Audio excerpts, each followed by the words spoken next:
여러분, 우리 가운데 우리가 그리스도인으로 살면서 때로는 여러분 난망한 상황, 또 좌절된 상황도 있겠죠.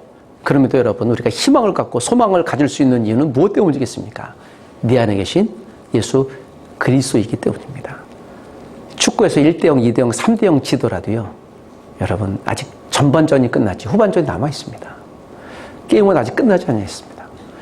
우리가 어려운 상황 가운데 좌절하고 넘어져도요, 전반전이 끝났을 뿐입니다. 여러분, 후반전을 기대하십시오. 멋진 역전을 이뤄내는 저와 여러분 되시기를 부탁드립니다. 이것이 오늘 지난주에 살펴봤던 로마서의 배경이었고요.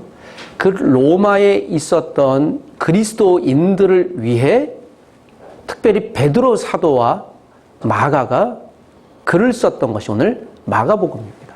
로마의 대핍박 이후에 290년 지난 313년에 그 유명한 콘스탄티누스 대황제에 의해 로마의 기독교가 공인됐어요. 그리고 데오도시스 황제에 의해 392년에 기독교가 국교화됐어요.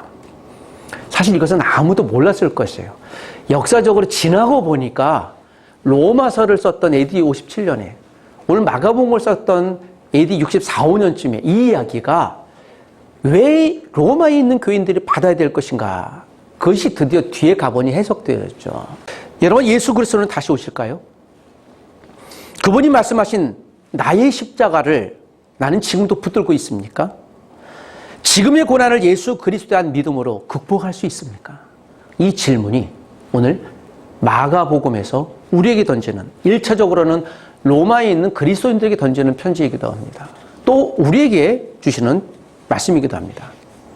예수 그리스도는 누구일까에 관한 이야기예요. 여러분, 우리가 예수님에 대해서 이야기는 참 많이 듣긴 하지만 예수님에 대한 이야기를 계속 반복해서 회상해서 듣고 또 전해야 될 이유는 무엇입니까?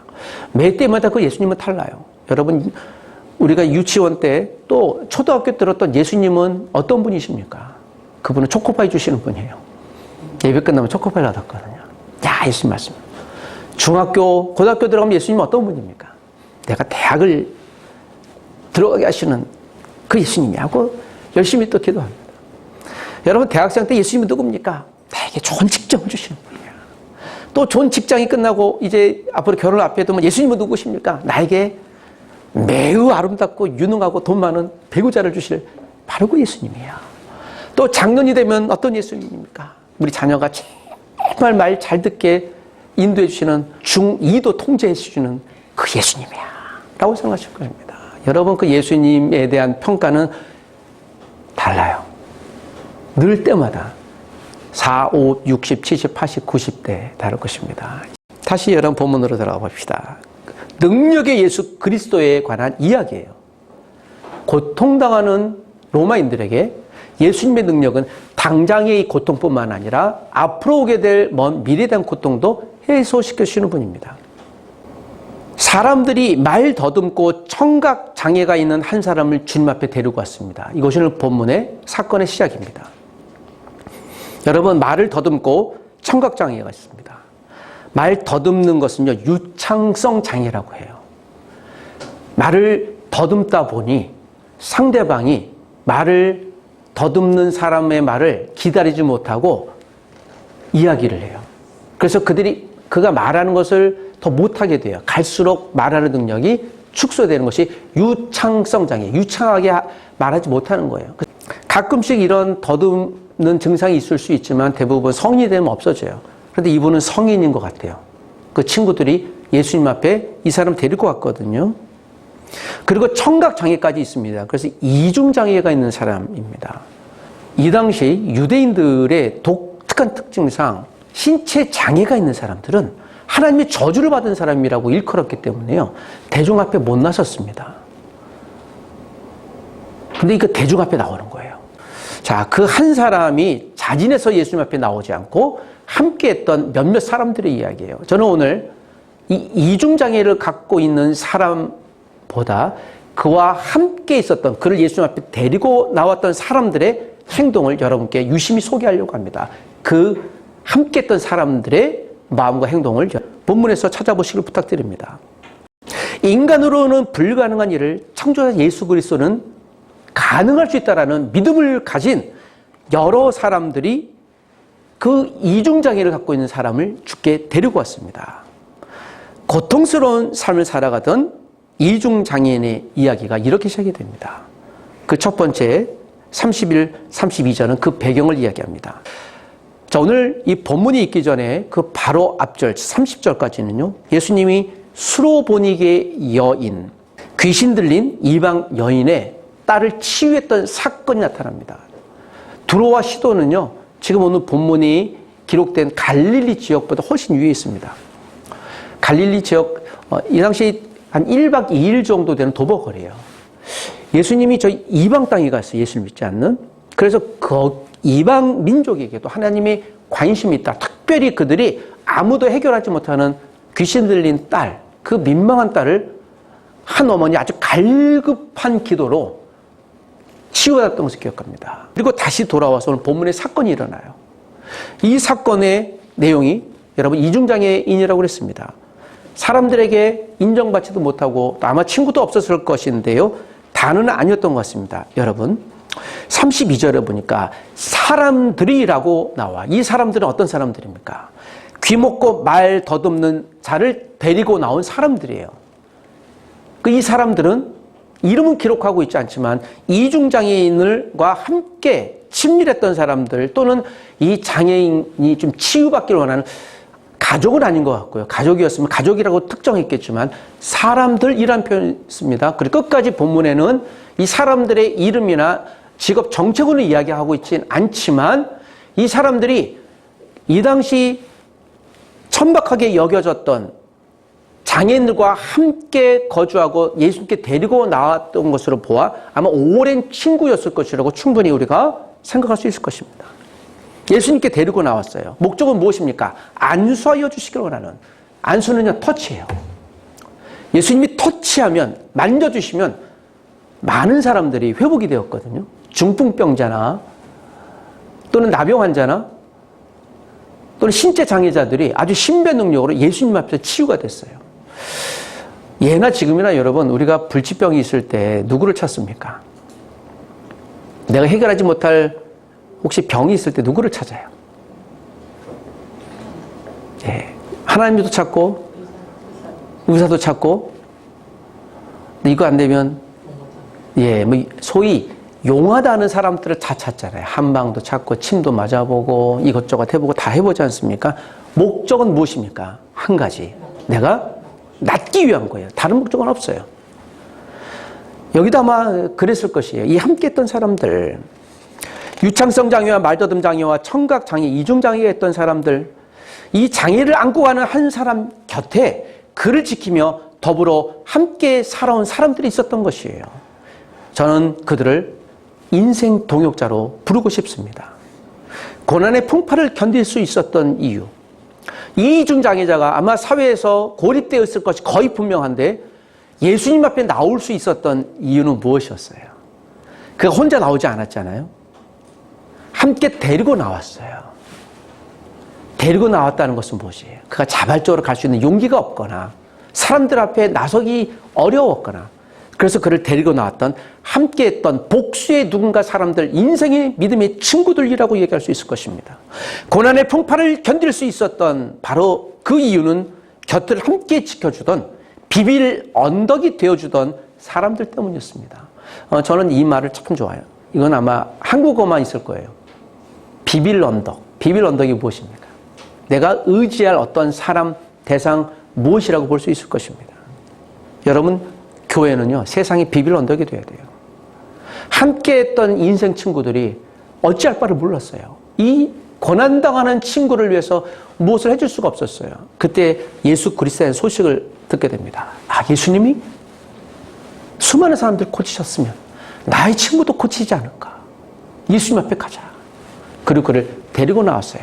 이 한 사람은, 이중장애를 겪고 있는 사람은 수동적이에요. 나가지 않고 대리움당, 그러니까 수동태입니다.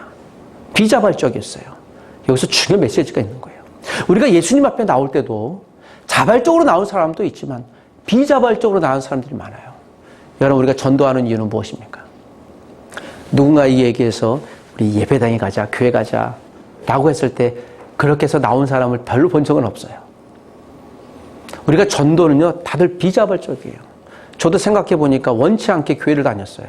눈 떠보니까 목사님이 설교를 듣고 있고, 어렸을 때부터 눈 떠보니까 교회 학교 갈아서 간 거고, 저도 비자발적으로 교회를 다녔어요. 이것을 소위 이제 모태신앙이라고 하잖아요. 나중에 주를 20대 중반이 되셔야 살아계신 하나님이 진짜 살아계시는구나. 제가 진화론을 연구하고 창조에 대한 문제가 있다는 것을 성경을 보고 연구를 하다가 스티븐 호킹 그 유명한 진화론자에 의해서 하나님이 세상을 창조하셨다라는 빅뱅 이론을 보고 인정할 수밖에 없었어요. 아, 진화론은 허구구나. 진짜 하나님이 천지를 만드셨구나라는 걸 알게 됐어요. 그때부터 하나도 의심이 안 됐습니다. 마치 그것처럼 우리는 다 수동적이에요. 그때 여러분, 오늘 이중장애를 얻었던 이 한 사람에게는 매우 유능했던 한 가지 사실은 그와 함께 했던 인생 친구 비빌 언덕이 있었다는 사실입니다. 여러분, 우리는 또 누군가에게 비빌 언덕이 되어야 되겠죠. 여러분 잘 비비시는 사람입니까? 비빌 언덕이 되어주시는 사람입니까? 제가 지난 학기에 매우 기억에 남는 비빌 언덕 사건이 있었습니다. 소위 참빛사랑 멘토링 종강 모임이었습니다. 한 학생이 돌아가면서 기뻤던 즐거웠던 일을 얘기를 해요. 우리 교수님들이나 선생님들이 또는 사모님도 계시고 밥을 사줘서 너무 고맙고 학교 적응이 어려웠는데 엄마 아빠처럼 잘해서 고마워요 라고 하는데, 한 학생은 그 이야기를 하는데 감정이 격해졌나 봐요. 울먹울먹거리면서 자기를 이렇게 관심 가져주고 또 엄마 아빠처럼 따스하게 대해준 것에 대해서 얼마나 감동했는지, 저는 사실 그 사실 그렇게 저렇게까지 감동이 될까라는 걸 몰랐는데요. 너무 고맙고 제가 영원히 잊지 못하겠다라고 하면서요. 그리고 올해 2월 달에 졸업을 했는데요. 저에게 와서 선생님 제 졸업식 때 꼭 와주세요 라고 얘기하더라고요. 그래서 그러마라고 했더니요, 여러분 졸업식에 가면 빈손으로 못 가잖아요. 그래서 꽃을 사가야 되겠다. 한두 명이 아니라 한 7, 8명이서 꽃값 계산해 보니까 3, 40만 원 나와요. 야, 그래서 제가 아이디어를 게, 그래, 장미꽃 하나씩 사가자. 그들 줘야 되겠다 라고 했다가 제 아내한테 혼났어요. 졸업식에 장미꽃 한 송이가 뭐냐. 그래서 꽃값이 비싸서 제가 쿠키를 대체해서 아이디어를 했습니다. 근데 참 좋아하더라고요. 오셨어요 하는데요. 제가 그 사건 잊혀지지 않아요. 제가 그러면서요, 한국 생활 어려울 때 부모님의 따스한 품처럼 위로가 되어준 것을 내가 잊지 못하겠다. 그 말이 저에게는 매우 기억에 남는, 잊혀지지 않는 고백이 되었습니다. 여러분, 해외에서 복음을 전파하는 해외 선교도 중요합니다. 그렇죠? 우리 기도했던 최이삭 선교사님이 튀르키예에서 거의 18년, 20년 동안 선교하시다가 여러분 뇌출혈이 있고 지금 생사를 앞에 두고 있어요. 그것도 중요한 거예요. 그런 선교도. 그러나 지금 우리 곁에 있는 열방의 영혼을 하나님의 사랑으로 섬기는 보편 선교도 중요해요. 해외 선교를 우리가 어브로드 미션이라고 하는데요. 보편 선교를 제너럴 미션이라고 해요. 그 제가 특정했습니다. 보이질 않는데요, 돕는 거예요. 괜찮아, 잘 있었어? 그래. 하고 밥을 사주고 또 문제를 기억해주고 사랑해주고. 이것은 꼭 여러분 외국에서 온 사람뿐만 아니라 우리 주변에 있는 모든 사람도 마찬가지예요. 여러분 누군가 도와달라고 할 때 여러분 어찌하시겠습니까? 제가 양주에 살잖아요. 양주 경찰서에 한번 갔습니다. 사건을 일으킨 게 아니고 우리 제 아내 우리 사모님 면허증 발급을 해서 갔는데요.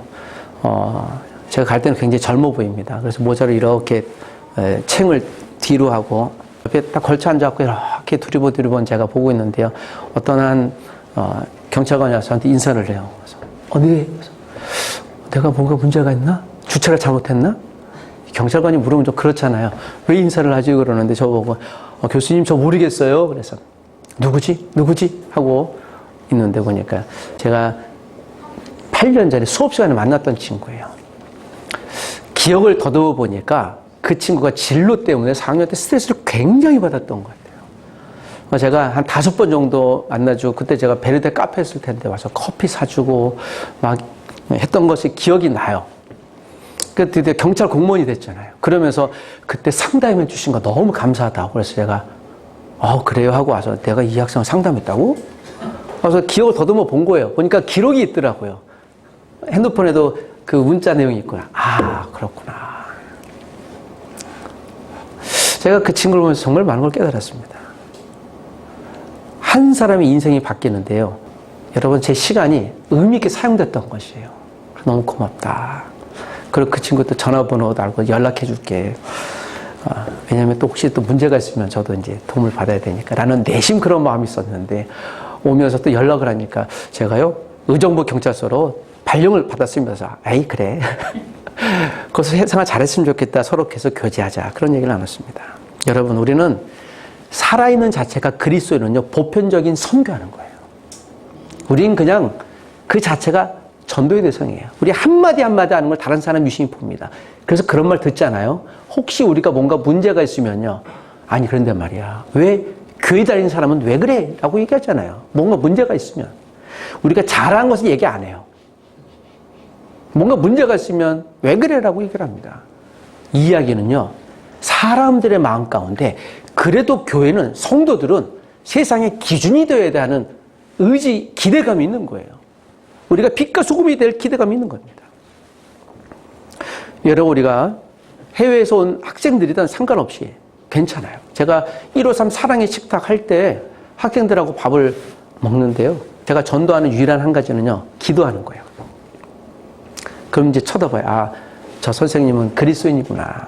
너희들을 위해서 기도했다. 여러분들을 위해 기도했다. 그리고 오늘 식사는 오늘 저 브레덴코라고 하는 사장님이 교회 다니시는데 그분이 후원을 해주셨어. 왜요? 그분은 하나님의 사랑을 갖고 있는 분이어서 여러분들에게 밥 사주라고 했어. 라고 하면 그래요. 라고 들어요. 제가 하는 보편적인 선교예요. 여러분 혹시 어떤 선교를 하고 계십니까? 헌금에 동참해서 좋아요. 필요해요. 정말 필요합니다. 기도 너무 필요해요. 그러나 내 입술을 열고 내가 어떤 액션을 취하지 않을지라도 내가 그냥 있는 그 자체가 예배예요. 여러분 회사 직장에서 조용히 어려운 문제를 놓고 기도하실 때, 이 문제를 놓고 기도해달라고 할 때 사람들이요 듣습니다. 봅니다. 역시 그리스도는 다르구나. 여러분, 하나님은 들에 피는 꽃도 섬세히 보아십니다. 우리는 스스로 성장하고 성숙하지 않아요. 부모님의 사랑과 누군가의 보이지 않는 도움의 손길이 지금 나와 우리를 만든 것이에요. 오늘 여러분, 이 이중장애가 있었던, 어쩌면 인생을 혼자 살아갈 수 없었던 이 사람들에게 함께했던, 이 비빌 언덕이 되어줬던 사람, 이 사람은 인생에서, 이 친구들은 그의 인생에서 빼놓을 수 없는 매우 중요한 사람이 되었어요. 왜요? 그가 치유함 받았기 때문에 그래요. 예수님이 터치해 주시기를, 만져주시기를 원해서 예수님 앞에 데리고 나왔기 때문입니다. 사랑하는 여러분, 오늘도 우리를 누군가에게 비빌 언덕이 되는 하나님의 가족 되시길 부탁드립니다. 누군가에게 질문하고 답할 때 여러분, 그들의 답에 할 수만 있다면 응답해 주시고 또 그들을 보살펴주는 우리가 되시길 주의 이름으로 부탁드립니다. 두 번째 메시지입니다. 오늘 33절에서 37절까지 있는 말씀입니다. 우리는 서로를 빛내주는 동역자로 존재해야 합니다. 여러분, 35절, 6절만 같이 한번 더 빠른 속도로 읽어보겠습니다. 다 같이 시작. 그의 귀가 열리고 혀가 맺힌 것이 곧 풀려 말이 분명하여졌더라. 예수께서 그들에게 경고하사 아무에게도 이르지 말라 하시되 경고하실수록 그들이 더욱 널리 선포하니. 오늘 이 친구들의 응답에 예수님이 반응해 주셨습니다. 그리고 이중장애가 있던 그를 여러분 33절에 보면 예수께서 그 사람을 따로 데리고 무리를 떠나사 그랬어요. 이 사람을 따로 데리고, 이 사람은 누굽니까? 그 장애가 있던 사람이에요. 장애가 있던 사람이니 그의 친구들도 같이 왔겠죠. 제자들과 같이 있었을 것이에요. 상상해 보면 수많은 사람들이 왔는데 그곳에서 예수님이 단번에 터치하지 않고요, 조용한 곳으로 갔어요. 예수님의 의도적인 행동이에요. 스스로 예수님은 자신을 내세우지 않았거든요. 그리고 이 사건을 은밀하게 하려고 하셨던 의도가 있었던 것 같아요. 12명의 제자들, 예수님, 그리고 이중장애가 있었던 사람, 그리고 2사람 이상의 몇몇 함께 했던 친구들이 있었을 것이에요. 그리고 여기서 예수님이 좀 신비한 행동을 하세요. 손가락을 그의 양귀에 넣고 예수님이 침을 뱉어 그의 혀에 손을 대십니다. 그리고 하늘을 우러러 탄식하며 그에게 이르시되 에바다. 에바다는 아람어거든요. 로마인들은 이 당시 성경이 기록된 아람어를 몰랐기 때문에요. 에바다 하고요. 이는 열이라는 뜻이라고 해석까지 해줘요. 그래서 로마인들을 위한 편지라는 걸 여기서 알 수 있는 거예요. 에바다라고 해요. 그랬더니 여러분 어떤 일을 벌려줘요? 35절이 여러분 키센텐스예요. 그의 무엇이 열리고? 귀가 열렸어요. 여러분 청각장애인은 귀 달팽이가 아니 문제가 있어서 못 듣는 거예요. 이렇게. 그런데 귀가 열렸어요. 혀가 맺힌 것이 곧 풀려요. 그리고 말이 어떻게 됐더라? 분명하여졌더라. 저는 이 말씀을 준비하면서 분명하여졌더라라는 말씀이 너무 감동 있게 크게 격려가 됐습니다. 여러분 말은 할 줄 아는데요. 더듬는 거예요. 그러니까 분명하지 않잖아요. 여러분 분명하지 않으니까 듣는 사람이 어때요? 답답하죠. 이분의 인생은요 정말 답답한 인생이었을 거예요. 그러니까 듣지 못하잖아요. 그러니까 말도 더듬으니 얼마나 답답했을까요? 그 답답한 모든 문제를 어떻게 예수님이 분명하게 클리어 깨끗하게 해결해 줬다. 기억하십시오. 장애라는 절망 앞에서 우리는 누구든지 언제든지 무너져 내릴 수 있어요. 이것이 신체 장애 아닐 수도 있어요. 어떤 사람은 마음의 장애일 수도 있고 어떤 사람은 영적인 장애일 수도 있고요. 관계의 장애일 수도 있고 재정의 장애일 수도 있고 건강의 장애일 수도 있는 거예요. 미래 진로의 장애일 수도 있는 거예요. 여러분 장애물이 영어로 무엇입니까? 오브스테클. 우리 심지어는 올림픽에서도 장애물 넘기 게임도 있잖아요. 이것을 허들 게임이라고 해요. 장애를 넘고 싶어요. 어떤 사람은 여러분 110m 허들 게임을 하는데요. 그 장애물과 함께 넘어졌어요. 그런데 여러분 놀랍게 실격이 아니에요. 장애물과 함께 넘어져도요. 달면 돼요. 기록은 좀 뒤처지겠지만. 장애라는 절망 앞에 우리가 넘어질 수 있는데 여러분 이 한 사람은 장애 앞에서 그냥 넘어져 있어요. 일어나지 않았어요. 그런데 이 장애인들 함께 했던 친구들은 그를 데리고 함께 동행해 주면서 예수님 앞에 그를 데리고 나온 거예요. 여러분 이들은 믿음 공동체였어요. 서로 신뢰하는 공동체였습니다. 사랑하는 공동체였습니다. 여러분 혹시 여기에서 부부가 서로 사랑하십니까? 여기는 여러분 혹시 부모님 또 자녀들을 사랑하십니까? 사랑의 정도는 좀 다를지라도요. 여러분 사랑은 관심이에요. 그래서 함께 기도하게 된답니다. 우리 교회 공동체가 가족 공동체라고 일컬어지는 이유는 무엇이에요? 관심을 끊지 않기 때문에 그래요. 우리 그리스도인의 최고의 사랑의 표현은 무엇이라고 제가 그랬는데 우리 그리스도인 사랑한다면 이것을 한다고 그랬죠. 이것은 무엇입니까? 기도를 멈추지 않는다고 그랬습니다. 여러분 기도하는 건요. 기도하는 건 쉬운 게 아니에요. 내가 한 번쯤 그냥 기도할게요라고 건성으로 대답할 수는 있지만 내가 기억하고 정기적인 시간에 당신을 위해 기도하겠습니다는 쉽지 않아요. 근데 여러분 부모는 자녀를 위해서 기도하나요? 해요. 마치 것 같은 거예요. 우리는 가족이기 때문에 그렇습니다. 말더듬 장애인 위에 옆에 있던 길벗들이 예수님에게 대신 간구해 줬어요. 예수님, 이 친구를 좀 닦게 주세요. 이것이 믿음 공동체입니다. 중요한 믿음의 원칙이에요. 여러분 내가 간구하지 못해도요. 누군가 나를 위해 간구해 주는 사람이 있어요. 내가 우연히 이 어려운 문제가 풀려지는 것 같은데요. 우연히 이 문제가 풀려진 것이 아니에요. 누군가 날 위해 기도하고 있기 때문에 그래. 이것을 우리가 도구라고 하는 거예요. 여러분 우리가 도구를 쉬지 않기를 원합니다. 이중장애인의 귀가 열렸어요. 맺혀 있었던 것이 확 풀렸습니다.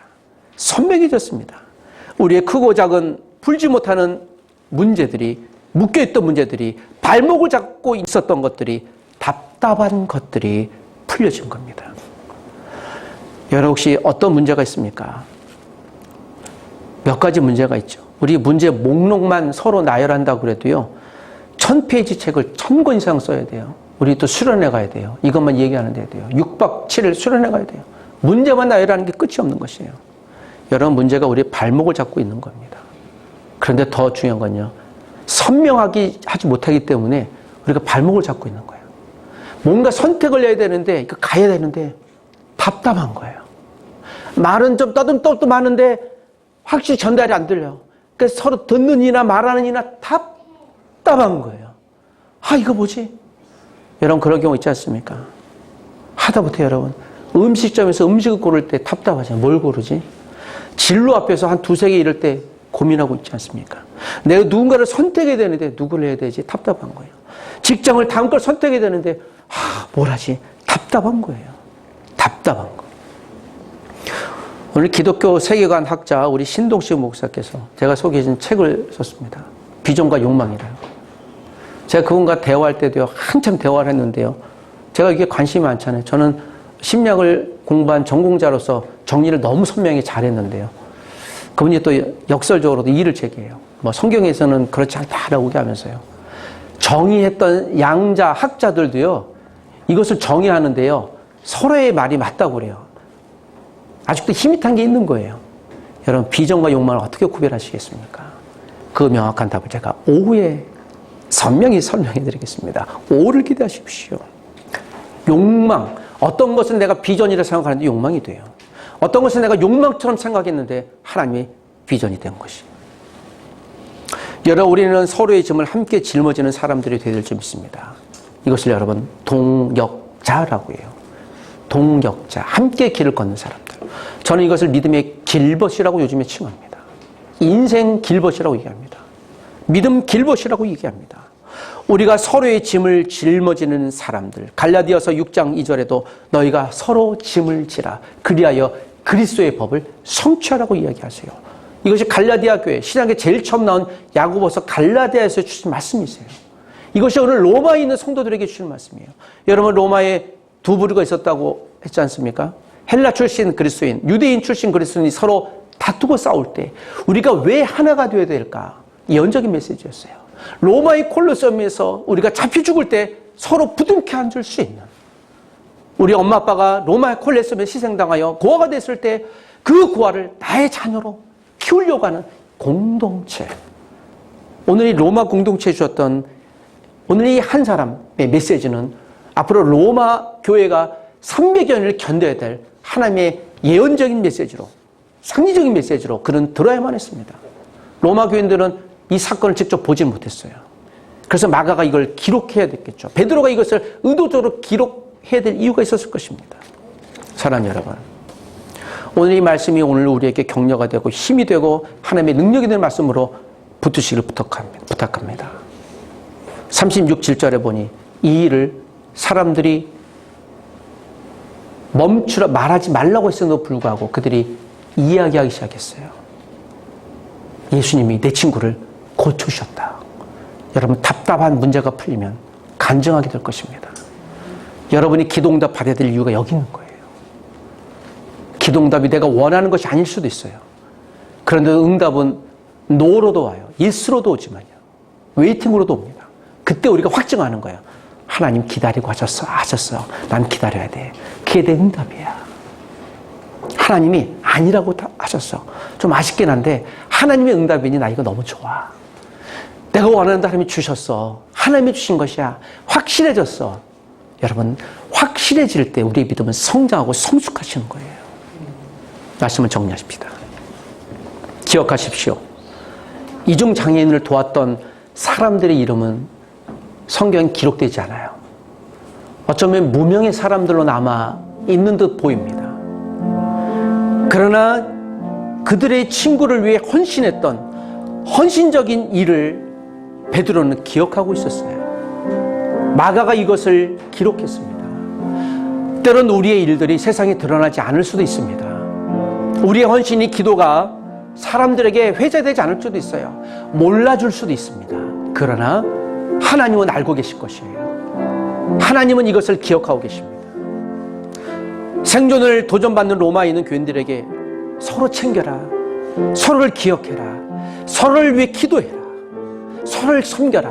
이것이 예수 그리스도를 기억하는 일이고, 언젠간 우리가 죽어서 영원한 천국에 갈 터인데 그런 가족들이 하는 일이다 라고 말씀하고 있는 것입니다. 사랑하는 여러분, 그 장애인은 함께 했던 믿음의 길벗에 의해 다시 빛나는 인생이 되었습니다. 나는 누구의 길벗입니까? 나는 누구의 헐벗은 주머니를 채워주는 거룩한 지갑으로 존재합니까? 나는 생명을 걸고 주님의 사랑과 복음을 전하는 열방의 선교사를 섬기는 믿음의 길벗으로 정녕 존재하고 계십니까? 우리는 작은 예수의 빛을 가진 주님의 반사체들이에요. 여러분들이 빛나면 제가 빛납니다. 제가 빛나면 여러분들이 빛나야 하는 것이에요. 우리는 작은 빛덩어리들이 모여 예수 그리스도라고 하는 커다란 빛을 세상에 드러내는 교회예요. 교회는 세상의 빛이에요. 빛으로 존재하는 것입니다. 초라해 보이십니까? 아니요. 하나님이 여러분을 위대한 하나님의 빛으로 세상에 사용하실 것이에요. 우리의 작은 빛이 모여 예수 그리스도라는 큰 빛으로 세상을 밝히 빛내는 복음의 효능감 있는 하나님의 빛으로 존재하게 하실 것입니다. 듣지 못하고 말하지 못하는 자의 귀를 여시고 입을 여셔서 선명하게 하나님의 빛을 세상에 드러내신 것처럼 이 한 주일 동안 그리스도인으로 우리 교회의 성도로 하나님의 빛으로 살아가시길 주 이름으로 부탁드립니다. 기도하십시다.